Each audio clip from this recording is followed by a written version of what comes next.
Bugungi o'tadigan harfimiz fors alifbosidagi eng murakkab harflardan biri hisoblangan vov harfi.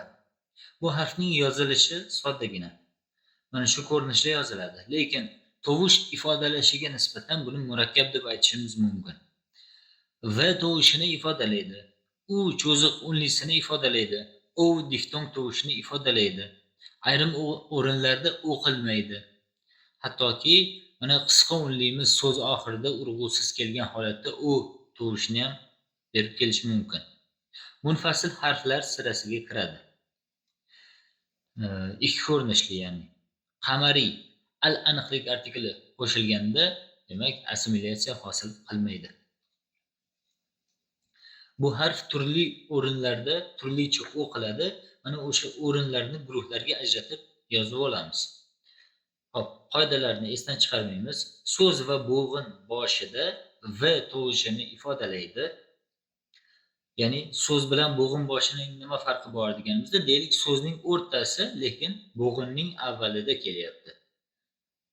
Mana shu holatda v deb o'qiymiz. Misollarni o'qiymiz. Mana vo. Bu prefix hamda ochiq degan ma'nolarni ham ifodalaydi. Vaz esish degani. Vedo. O'sha vedo so'zining forscha talaffuzi. Davo mana so'z o'rtasida kelyapti, lekin bo'g'in boshida bo'lgani uchun v deb o'qiyapmiz. Davo. Keyingi holat yozib olinglar. Bo'g'in oxirida cho'ziq unlidan keyin v tovushini beradi. Demak, esdan chiqarmaymiz. 3 ta unli, cho'ziq unli. O, u, i. 3 ta unli esa qisqa unli. A, e, u tovushlari. Mana bu joydagi misolda gov so'zida. Biz garchi hali bu harflarni o'tmagan bo'lsak ham, ayrimlarini o'sha misol sifatida keltirib o'tyapmiz. Keyingi darslarimizda bu harflar o'tilganida o'zingizlar qo'shib tushunib olasizlar. Gov. Demak, odan keyin kelayotgan tufayli mana v deb o'qilyapti bo'g'in oxirida. Div. idan keyin kelyapti. V deb o'qilyapti. Dev degan. Gov esa sigir degan edi. Kov. Qazish. Keyingi holat so'z boshidagi alif harfidan keyin, demak, u tovushini ifodalaydi. Mana bu yerda ko'rishimiz mumkin. Alif vov shunday yonma-yon kelsa, u degani, ya'ni men, sen, u degan o'sha kishilik olmoshi. Keyingisi ud, musiqa asbobining nomi. Usto, o'sha usta degan so'z o'zimiz bilgan. Keyingi holat bo'g'in tarkibida istalgan undoshdan keyin u o'qiladi.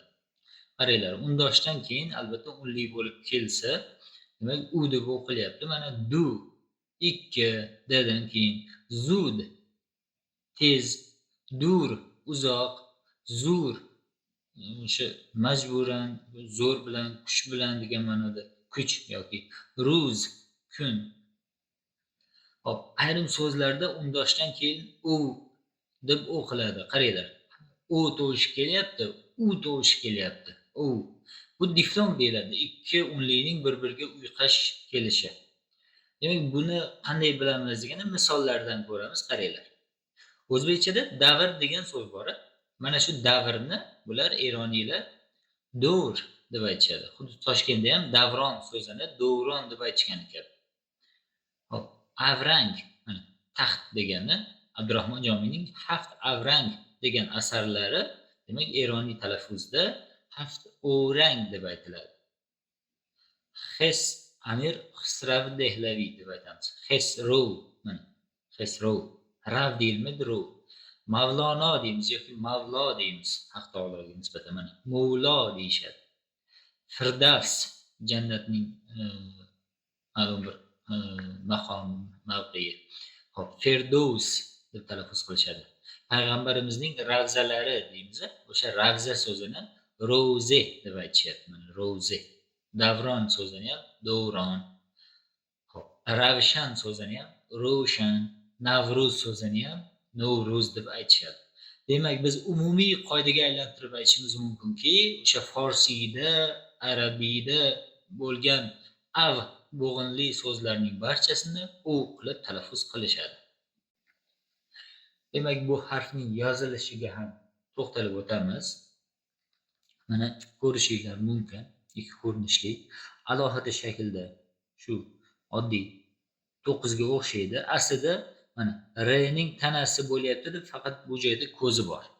Mana shu holatda yoziladi. R ni qanday uslubda yozsangiz, R ga nisbatan mana shu yonida shu holatda, shu shaklda ifodalashingiz kerak bo'ladi. Hop, so'z boshida ham shu shakldan foydalanamiz. So'z o'rtasi va oxirida esa bu tomondan ulangan holatidan foydalanishimiz kerak bo'ladi. Yana bir qoidani esdan chiqarmaymiz. X harfidan keyin alif harfidan oldin kelgan vov harfi o'qilmaydi. Mana xob, havob deb yozamiz, xob deb o'qiymiz. Havohar deb yozamiz, xohar deb o'qiymiz. Bunday misollar fors tilida ko'p. Ya'ni qanchalik ko'p deganda 10 ta 15 talar chiqadi. Hop, o'sha o'zbekchada ham mavjud bo'lgan so'zni yozamiz. Masalan, mana Havorazm deb yozishadi. Havorazm.